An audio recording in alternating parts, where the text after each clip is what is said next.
যে মহাসড়কে যে চাঁদাবাজি হয়, দীর্ঘদিন যেটাকে আমরা চাঁদাবাজি বলে জেনে আসছি, সেটা নাকি আপোষে লেনদেন করে চাঁদাবাজি নয়। বন্ধুরা আমার, আমরা তীব্র নিন্দা জানাচ্ছি এবং নবগঠিত সরকারকে জনগণের প্রাস বোঝার জন্য আহ্বান করছে। পাশাপাশি সমস্ত চ্যানেল সহ সর্বত্র যাতে করে রমজানের পবিত্রতা রক্ষার স্বার্থে অশ্লীলতা সেখানে নিয়ন্ত্রণ করা হয়, বেহায়াপনামূলক কোনো ছবি, কোনো বিজ্ঞাপন, কোনো কিছু যাতে চালনা করা না হয়।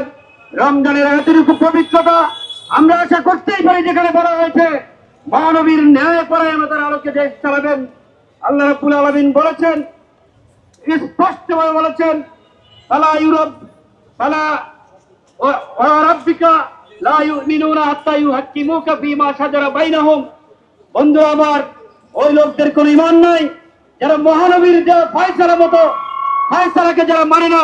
সুতরাং যারা ঘোষণা দিয়েছেন মহানবীর ন্যায় পরায়ণতার আলোকে দেশ চালাবেন, আমরা প্রথম দাবি জানাচ্ছি রমজানের পবিত্রতা রক্ষা করে আপনারা ন্যায় পরায়ণতার সেই আপনাদের আগ্রহ প্রকাশ করুন।